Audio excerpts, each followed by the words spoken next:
Okay, everyone, it is just after 1 o'clock, and I'd like to get started on time and being mindful of everyone's time. I would like to welcome everyone to our presentation today, as well as my colleagues, Vincent Blasi, Tommy DeMisa, and David Kay, who help with this presentation. Couple of quick things. One, thank you for being with us today. It's been a few weeks since we have spoken, and also a lot of time has passed since we've last seen each other. I trust that everyone is healthy. Pray that your families are healthy as well as you. And I'll trust that everyone has a lot more hair than the last time we saw each other. So I know we all do. So with that in mind, just want a couple of quick housekeeping items. We will have everybody on mute today, and we'll keep it that way. And we're going to use the chat box as a method of answering questions. So we will be monitoring the chat box along the way. So you can type your questions along the way, and we will try to answer as many as possible. At the end of the presentation, we plan on sending out this presentation is being recorded. So we plan on sending out a copy of the presentation as well as the slides, the deck from the presentation. So we'll get that out to everybody as soon as possible. And then at the end of this presentation, if time allows, we may even unmute everyone and open up for general questions. So just to talk about the agenda and what we'll discuss today.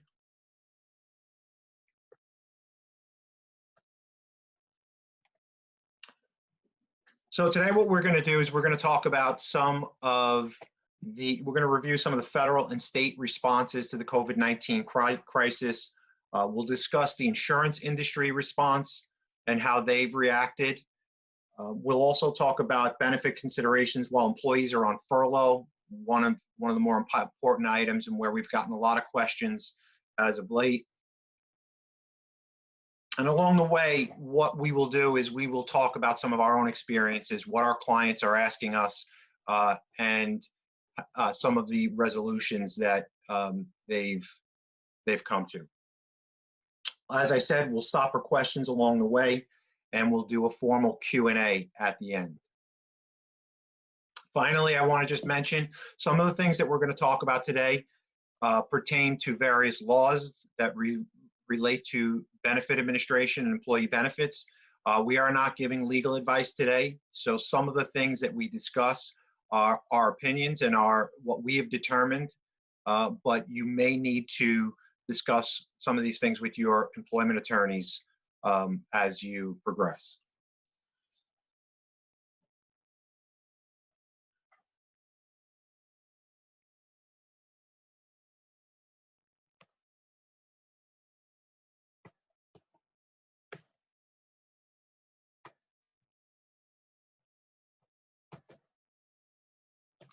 Just bear with me a second as we try to advance the slide. Sorry for that.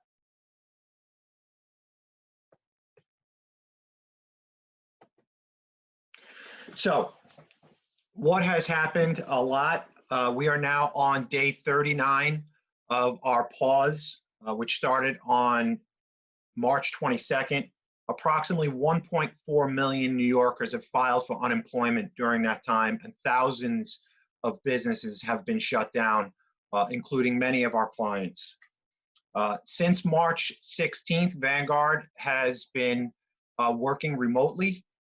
We have been set up remotely for quite some time now, and we have not had any service interruption or break in the quality of response time with our clients.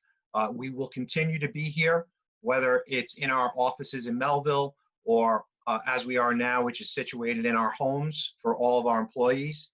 But unfortunately, not all businesses had that luxury. Many of our clients are able to work in remote situations, and we're finding that a lot of them have been able to continue business as usual. And some of our clients are essential businesses and have also been able to adapt to a different way of running their organizations and the way they do things, but they are in still working operations. Many businesses have been closed, and we are seeing a lot of them that are trying to deal with furloughed employees and how to provide benefits and just a lot of things that are pertaining to how they keep their employees while they're not in operations anymore. The one thing that's inspiring that we have seen is that many have decided to continue to provide benefits to their employees, even if their businesses are closed, which I find very inspiring under very, very difficult situations right now.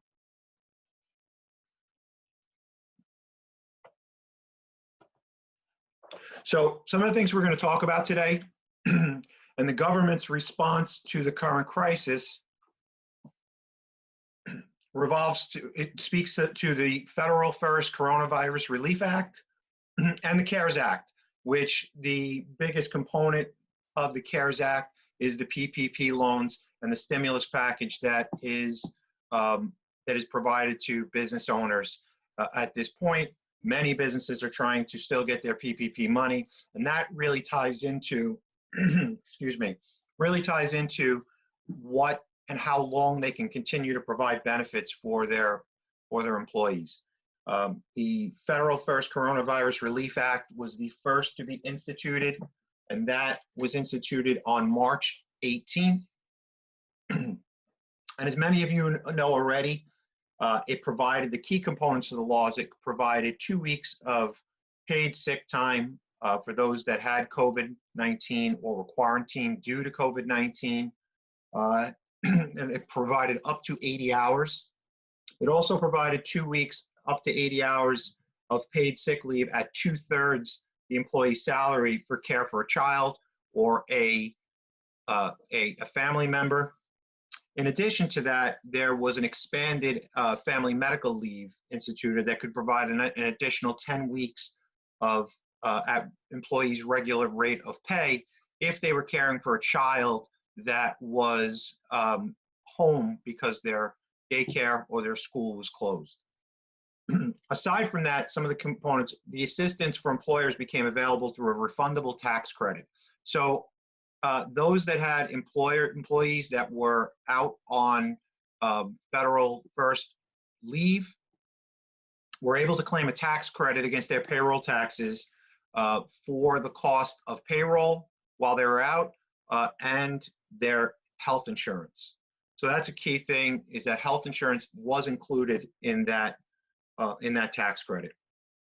A question that we received on a few occasions was what if I had an employee that was in their waiting period during their sick leave. So if you had an employee that was hired and was in their waiting period for health insurance or benefits, and they went out on sick leave during that time, they do become eligible for benefits while they're out on sick leave, and you must provide health insurance to them once their waiting period is over. So that was a question we got on several occasions, and I wanted to mention that. So the CARES Act was signed into law on March 27th of 2020. The biggest component of that was the SBA loans, the payroll protection loan that many businesses have applied for since March 27th. But there were some employee benefit related provisions that were included. One was expanded use of over-the-counter medication and menstrual care products.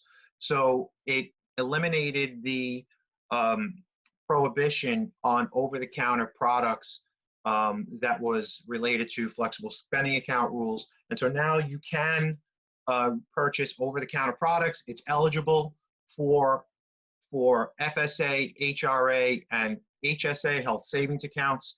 And of course, for the first time, menstrual products was included in that definition.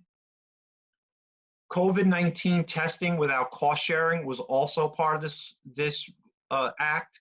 So what that means is that all insurance carriers were required to provide testing for COVID-19 at no cost share. So essentially, it is at no cost to an employee. And that is included at labs, at doctor's office, at urgent care centers, emergency rooms, anywhere that a test can be offered as part of their insurance. Also, as part of that now, the required coverage for COVID-19 vaccines and other preventive treatments. Obviously, we do not have a vaccine that's available at the moment, but there is language in the CARES Act that requires insurers to cover that as a preventive treatment. So we can expect that that would be part of the U.S. Task Force Preventive Medicine List. And when one does become available, you would expect that that would be covered at no cost to an employee. So telehealth was a big part of the benefit language, both on the federal and state level. So telehealth was added to the CARES Act and required that telehealth now be included in high deductible health insurance plans, HSA qualified plans. And what that basically means is that if you are required to pay, if telehealth is now offered at no cost as part of your high deductible health insurance plan because of the COVID-19 crisis, that does not eliminate your ability to contribute to an HSA, which in the past, as many of you know, preventive care was the only thing that could be covered at first dollar in an HSA qualified plan. And now that's been, telehealth has been added to that. And as well as telehealth, other remote care. So if your doctor is not treating patients at this time due to COVID-19, but they are doing remote teleconferences or phone conferences, that too can be included in this definition. And also as part, and we'll talk more about it later, is the CARES Act put in various distributions that will be available through 401ks through 2020. So many of these expire on 12/31/21, but as in many cases over the years, once these things go into play, I think that we can fully expect that some or all of these would become permanent parts of the law.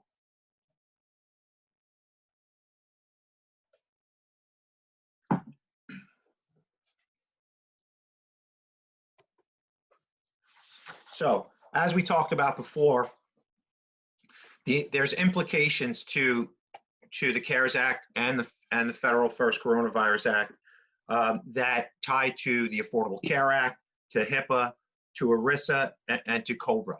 And I'll start off by saying that much of what we're going to talk about um, should be referenced with your plan documents, your summary plan descriptions and plan documents, to make sure that the language that you have in your plan document does not contradict to what is allowable by law.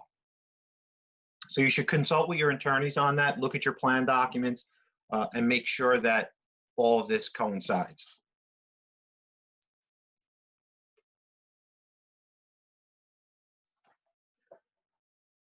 So talk about New York. What was New York's response? So New York also required telehealth services, and they required that New York insurers now offer telehealth in all of their plans at no cost share. So this is a big, telehealth is something that was on the rise over the years. Many large group plans, at the very least, have added telehealth as a cost control measure to their plans and self-funded plans. And telehealth has become a part of most of even small group carriers in recent years, and it became a valuable tool for folks that want to stay out of the doctor's office as best as they can. But of course, now that in light of the COVID-19 crisis, where many doctors were telling their patients to stay home if you were not sure and you had symptoms, telehealth became even a more key component to that. So it is required to be part of every health insurance contract right now at zero cost share. The New York State of Health, which is the individual exchange, a government exchange that is available to individuals in New York, they also provided a special open enrollment period that started on March 16th and ended on April 15th. We have not received any word of any extension to that as of today's webinar, but stay tuned. If we hear more, we will let you know. And that basically allowed for employees that did not meet, that were uninsured or became uninsured and wanted to participate on plans on the New York State of Health. That allowed them and afforded them the ability to enroll outside the normal open enrollment period. But of course, that ended on 4/15, and that was an April 1st effective date. New York has already issued guidance that they will require that vaccines be covered at no cost share when they are available and as part of preventive medicine. And then recently, New York required health insurers to extend their grace periods to June 1st for all small group individual plans. This does not apply to large group plans. Large groups can be taken under consideration, but it is on a case-by-case basis, and you would want to speak with your brokers and your insurance company. But the small group individual extension applies to April and May premiums and extends grace period for premium payment to June 1st or the latter of your grace period. So individual plans have a longer grace period than group plans, but in both cases, they would extend to at least the later of June 1st. We're not seeing that any providers have adjusted yet to allow for March premiums, and we've gotten that question several times. So we will inform you if more becomes available on that. But as of today, March premiums needed to be paid by the end of the grace period in order to remain active. This is just for April and May premiums. The other thing I'll mention to that is this is not an automatic extension of grace period. So if you are in need, and the word is a financial hardship due to the COVID-19 crisis, which, as we would understand, should apply to most businesses. And we don't really feel and have not seen any of the insurance carriers really giving any of our clients any pushback on those grace period extensions for April and May, of course, but they do want to be notified. So make sure that if you are intending to extend your grace period and pay at a later date, make sure if you're a small group or individual, that you notify your insurance carrier. Large group, this law does not apply. So it is a case-by-case basis, and you will need to speak with your representatives and make sure that you put the insurance company on notice.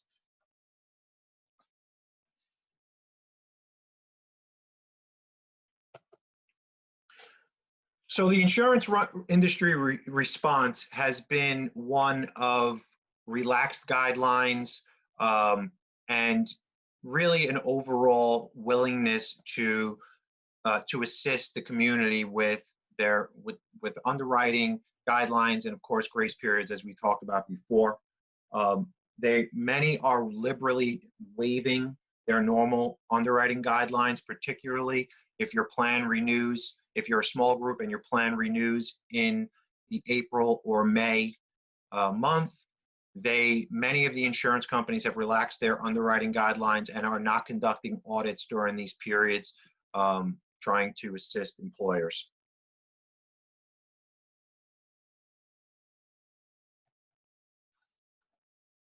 So some of the other things that the insurance industry has responded to and are important for you to know is that, one, most insurance companies have issued special open enrollment periods to allow your employees to both waive or enroll dependents or themselves on these plans.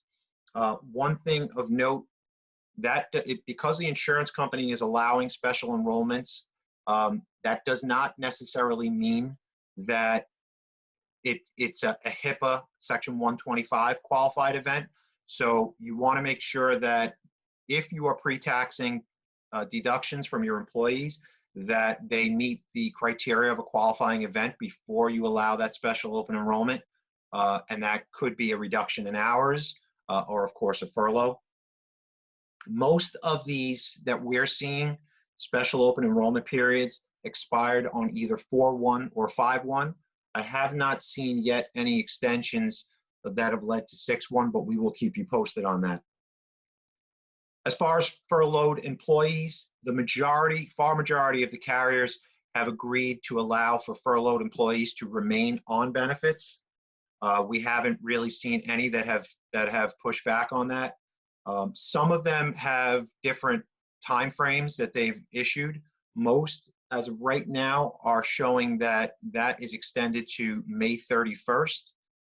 And some have actually already extended that to July 1st. Again, the thing you want to be clear on is that just because the insurance company is allowing that, is that contradictory with your plan documents and your actively at work clauses? So you definitely want to be mindful of that and check those documents.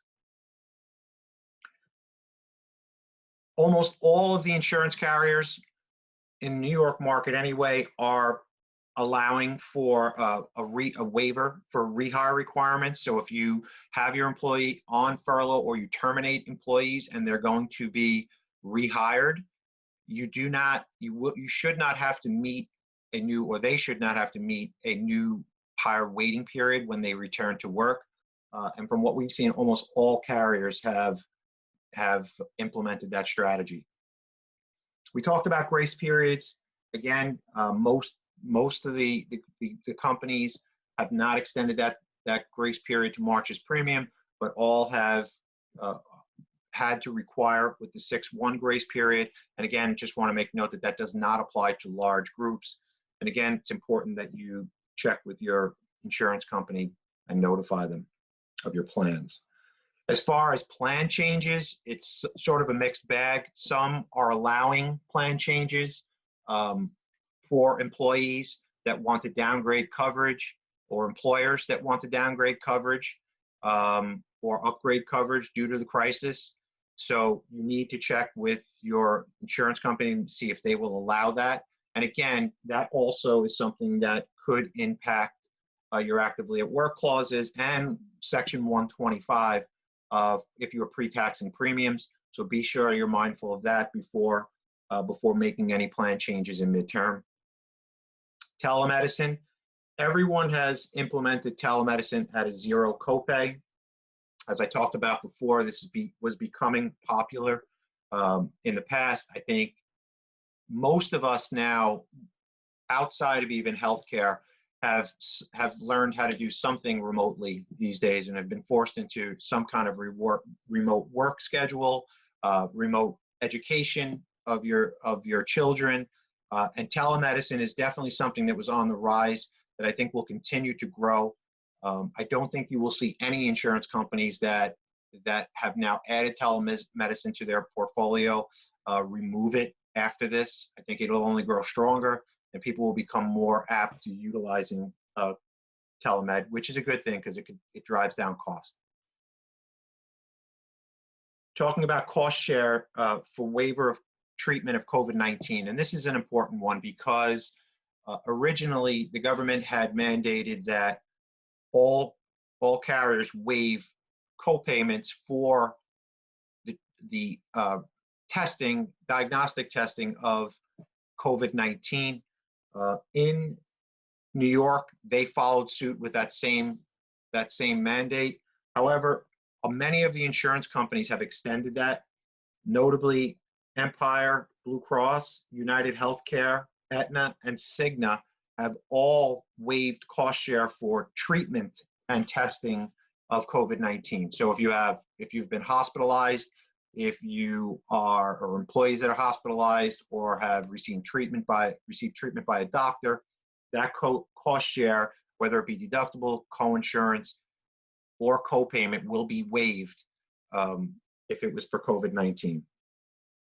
Just saw something, and these carrier provisions are updating regularly, but I just saw something that was interesting that came through last night, and Emblem Health has now already waived cost share for antibody testing, which is a good sign. I think that's something that's important to our community, our way of life, and our getting back to normalcy. I think that will become a very key component of that.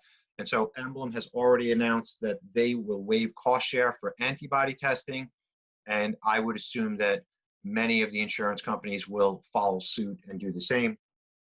And then finally, for prescription drugs, there has been a relaxed requirement of the refill.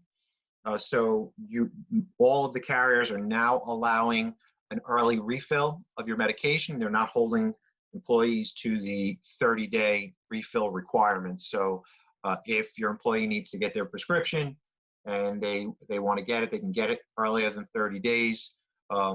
Important, notably from the perspective of we're trying to limit the amount of time people are out of their house and shopping. So I think that can help some people.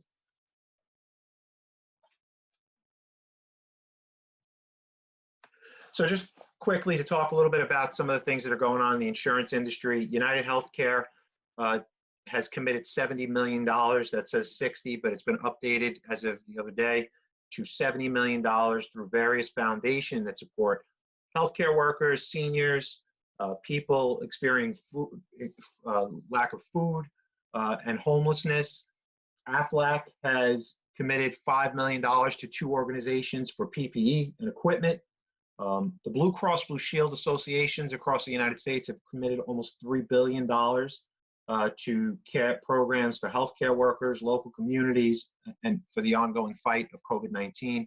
And New York Life and Cigna together have committed to $75 million for a Braveheart Fund, which will support the families of the healthcare workers affected by COVID-19.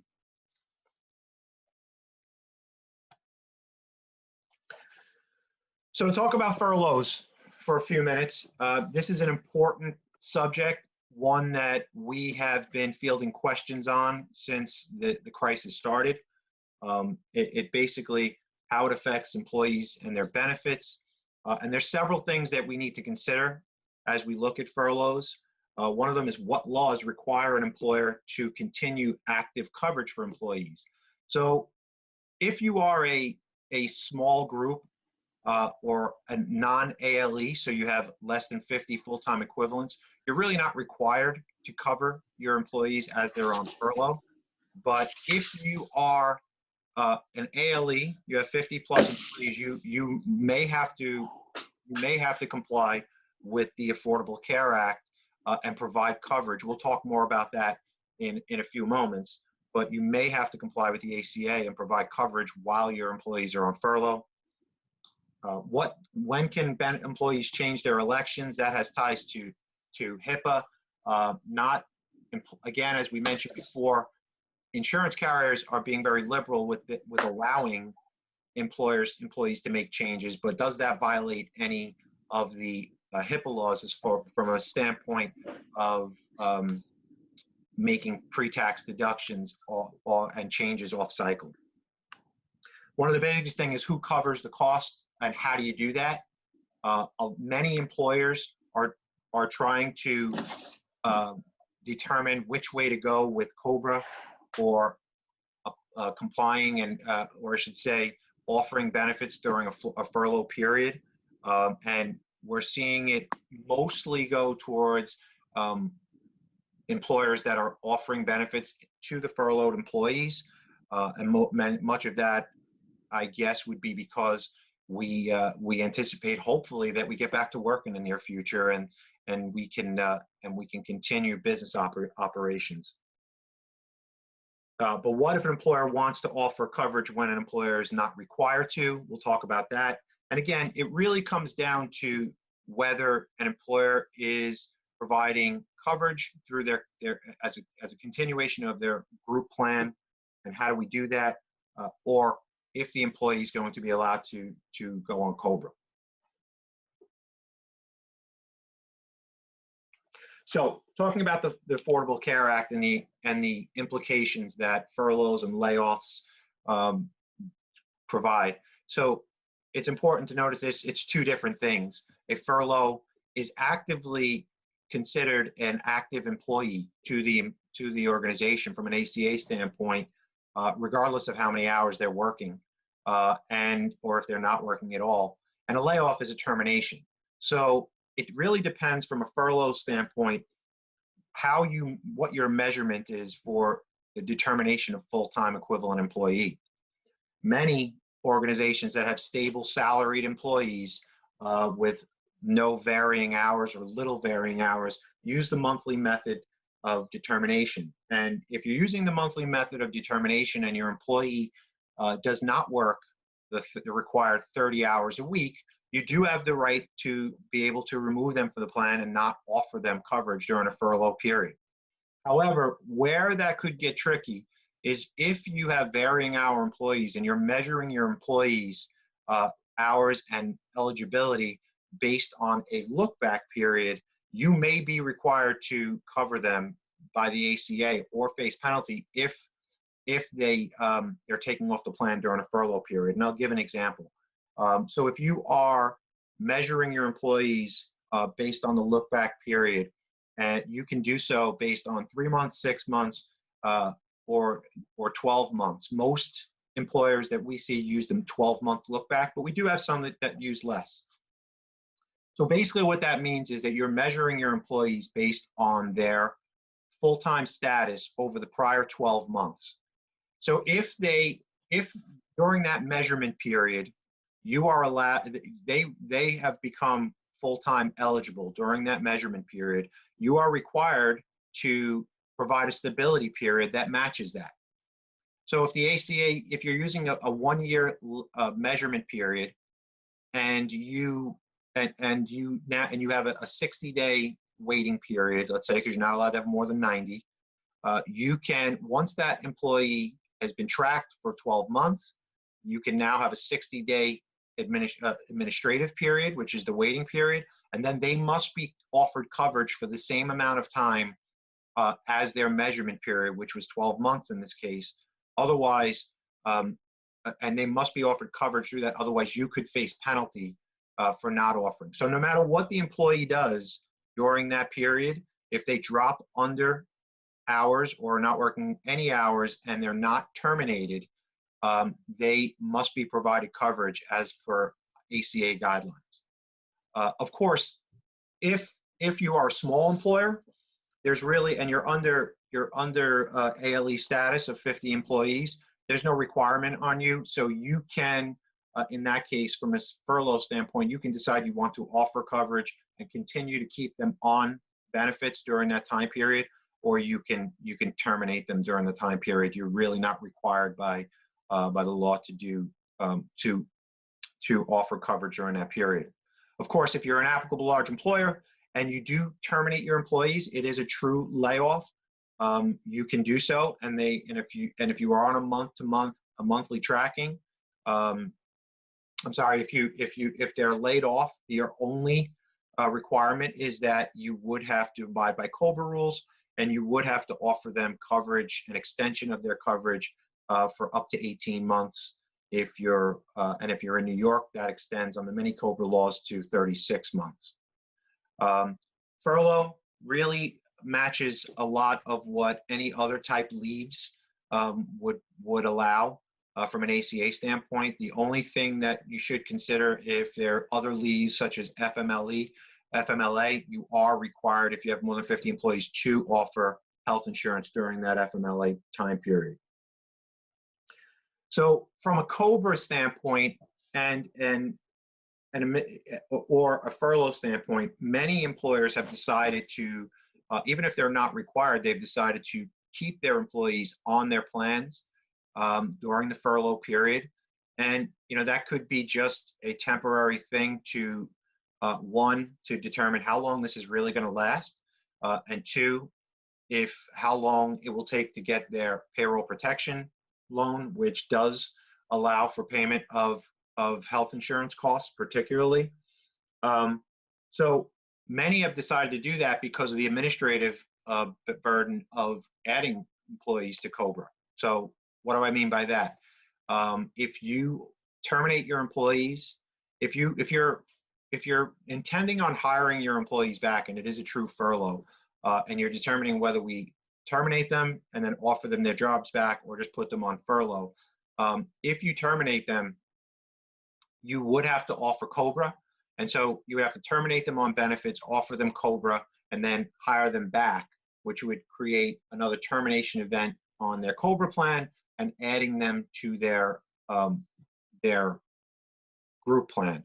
So in that regard, many employers have decided that, since in most cases employers lay out the cost of benefits for COBRA employees, it wouldn't really be much of a difference to them from a billing perspective unless they're using an outside COBRA billing service.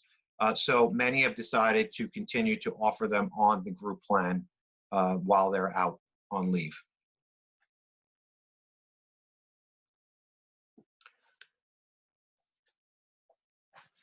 A little bit about Section 125 and cafeteria plans. As we discussed before, you must have a qualifying event if you are on furlough to make mid-year election changes. So if employees are looking to make changes to their benefits, they do need to have a qualifying event. A furlough would certainly qualify as a qualifying event, or a reduction of hours would require as well. Employees that are laid off are not eligible for cafeteria plans. So if you're terminating your employee and they're on COBRA, they're not eligible for the cafeteria plan.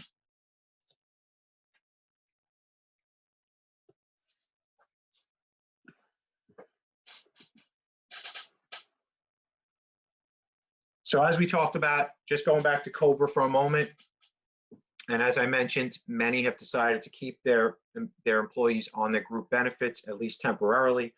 However, COBRA events that would make an employee eligible for COBRA, obviously terminations do require employers to offer COBRA benefits. And it's important to note that if you are in New York and you're a small business, even if you are under 20 employees, this does apply to you as well. New York has statutory requirements under many COBRA laws in New York that, for the most part, mirror the responsibilities of the federal COBRA regulation.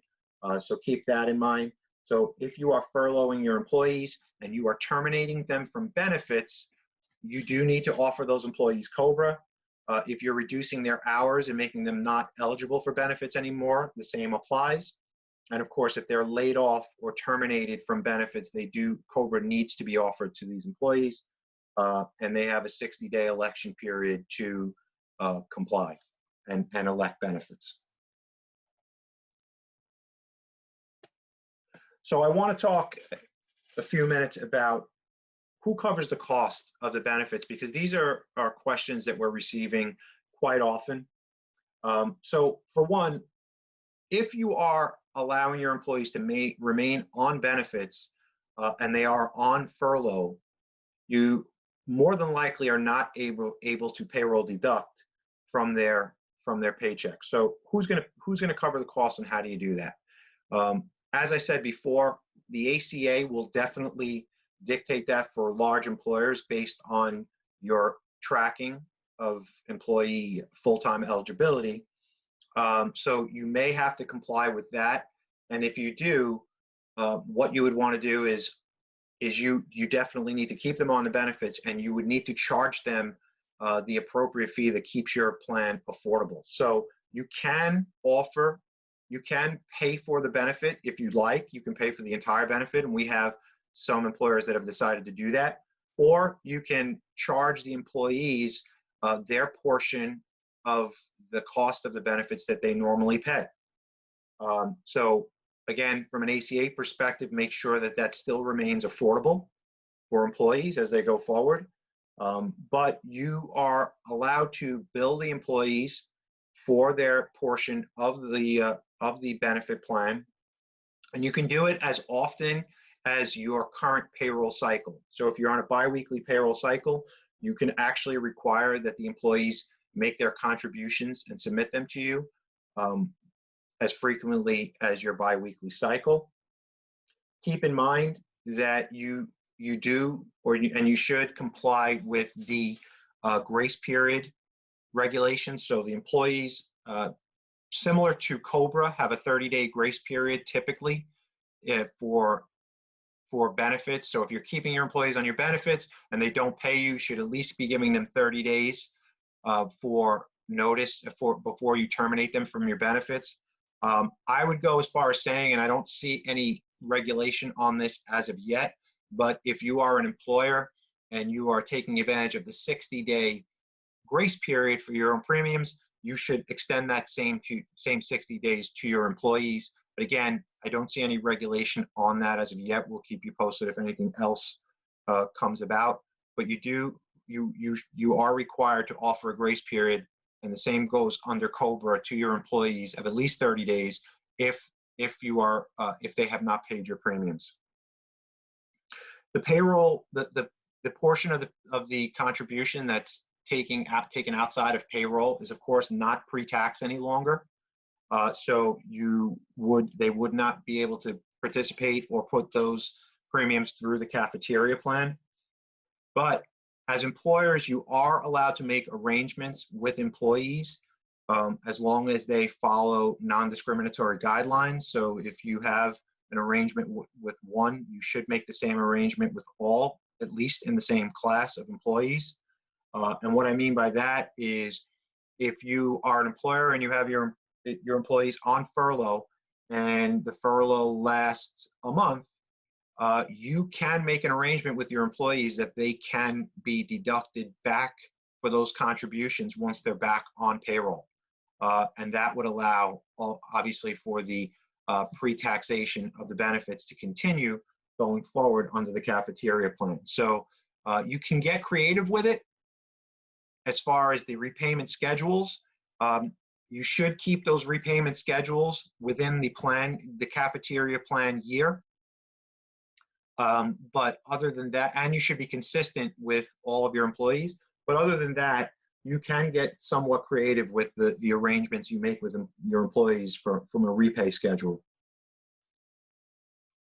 If you are making any contribution changes, so we've been asked this quite often, if employers are allowed to change their contribution strategies in mid-year, especially due to this crisis, as all employers are trying to determine ways that they can offset costs.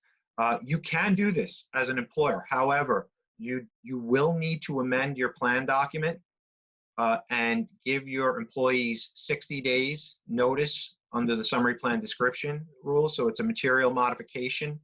And you would have to give your employees 60 days notice before you make that contribution change.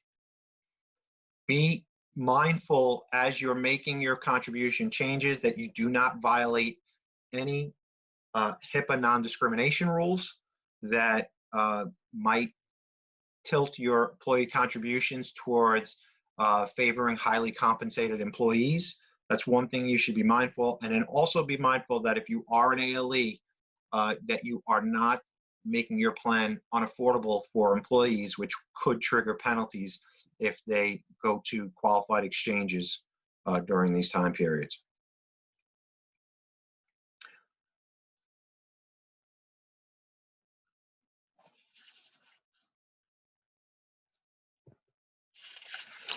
So FSA changes. So flexible spending account changes, as we discussed briefly before, have been amended. There has been a full repeal of the requirement to obtain prescription drugs or over-the-counter medicines.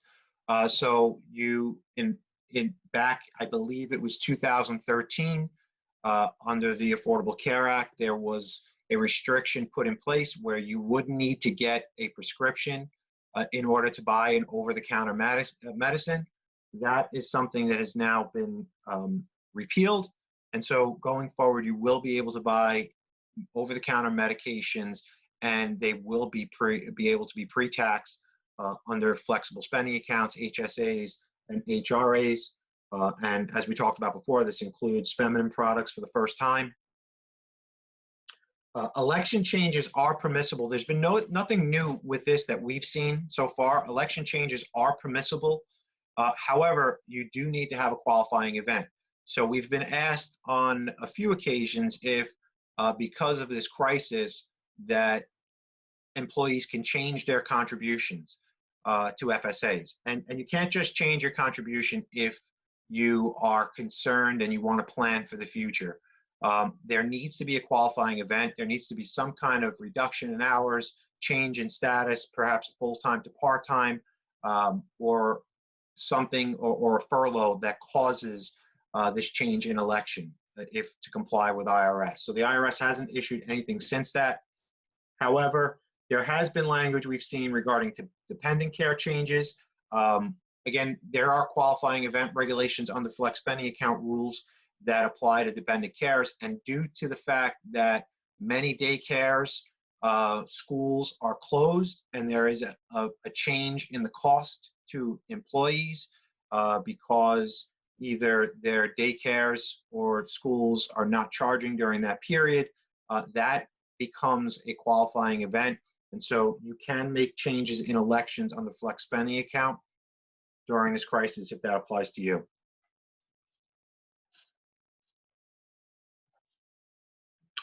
Just talk briefly about retirement plans, some of the things under the CARES Act that relates to retirement plans.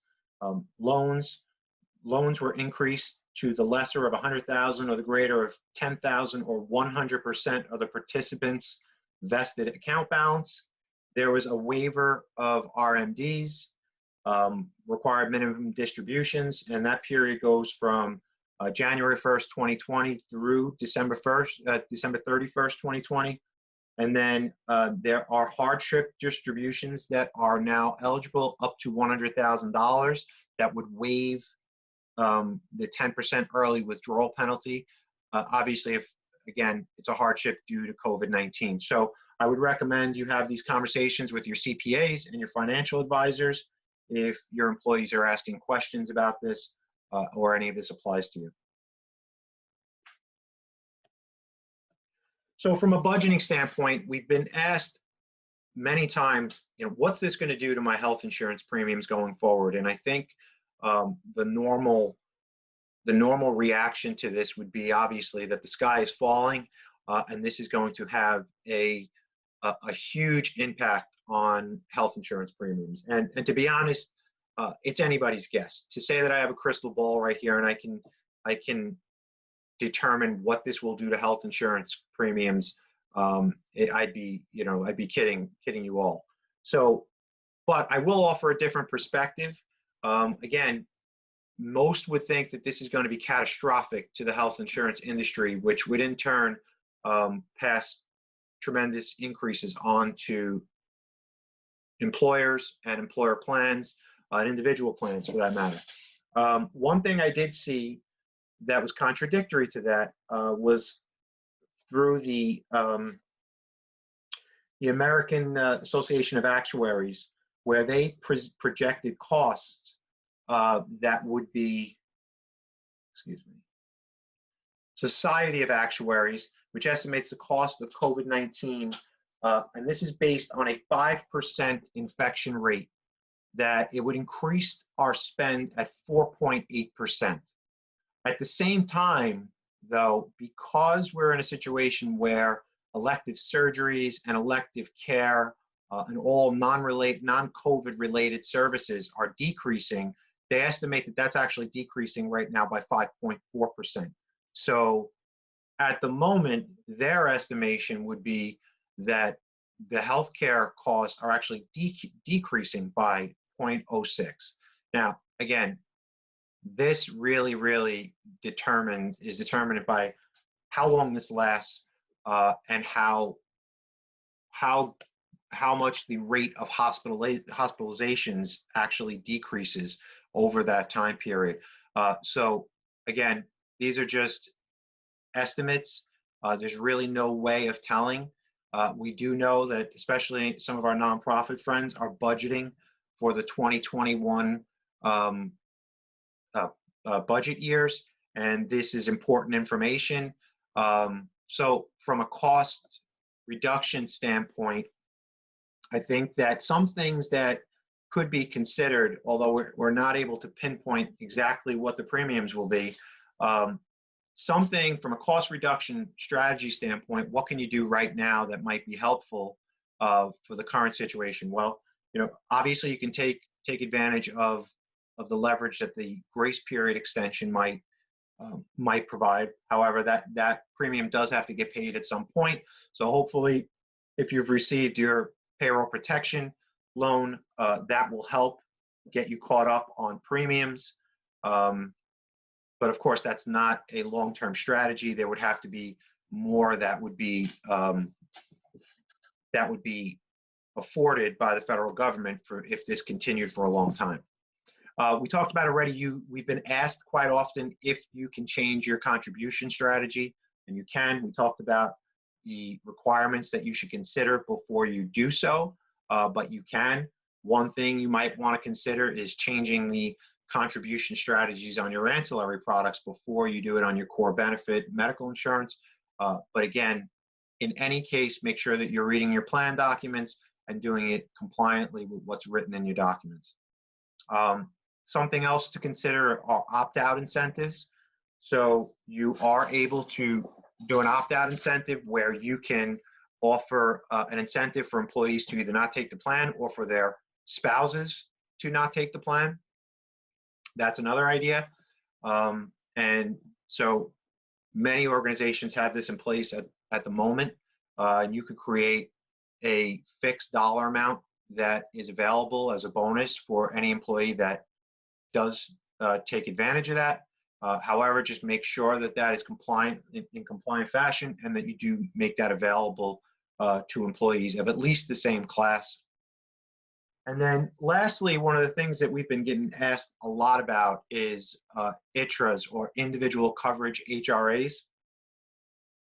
A lot of employers have questions about this this new product or law that came into effect on January 1st. So some of you may have known what individual coverages HRAs, they used to be called QSARAs, and QSARAs had limits on what you can reimburse for employees' premiums. So what an ITRA is, employers can set up plans that allow for reimbursement for employee benefits if they buy them in the individual market. So you set up a plan, you reimburse your employees for those plans as they submit bills.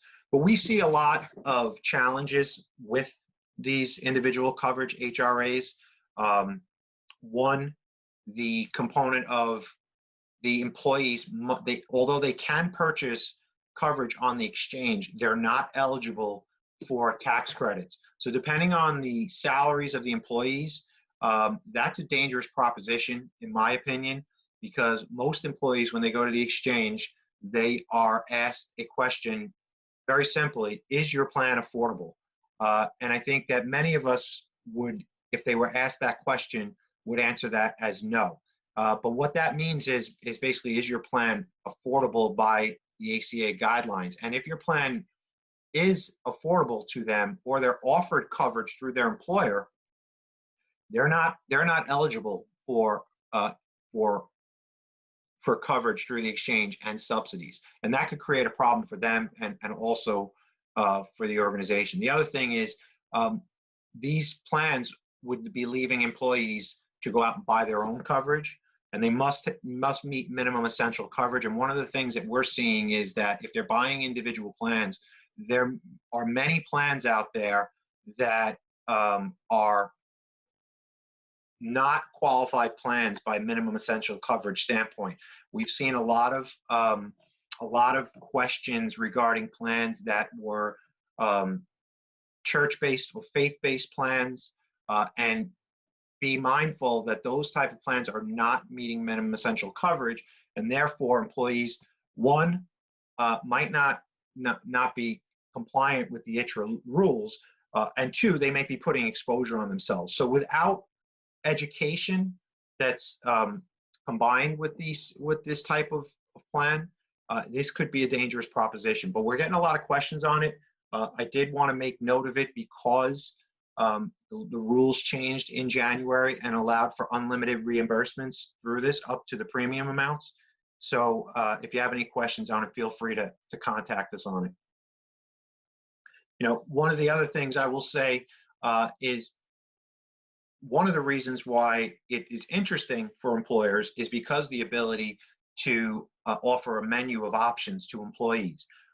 And that can be accomplished in other ways in the group market. And if you look at the products that are available on the New York State of Health and Exchange and the individual market, sometimes the premiums for individual plans are more than they are even in the small group employer market. So really what the value that the employees are receiving is really, it's up in the air as to whether it would be a benefit to them or not.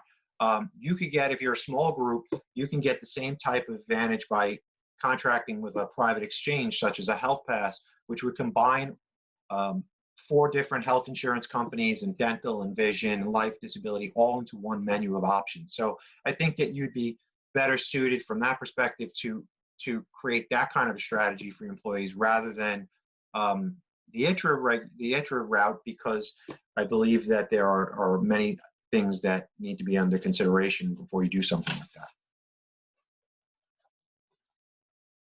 Okay, so with that, I don't see any questions in the chat box as of right now.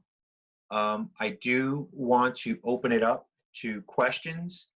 What you see, obviously, I know many of you that are on the conference right now. If you don't know me, here's my contact information. You can reach out to us at any time, anyone in our office. We're happy to answer questions, especially during this crisis. Please feel free to ask us anything that comes up that you have questions on. If there's something that we're not sure of, we'll definitely get back to you with an answer in a timely fashion. But with that, I am going to unmute everybody. And if anybody has any questions they want to address right now, we'll try and take them. Because he used to be supervisor, but Phil had to cease. Okay. Okay. So are there any questions that anybody has at the moment? Yeah. It's not about that. Right. So that's one thing I want to have a conversation about.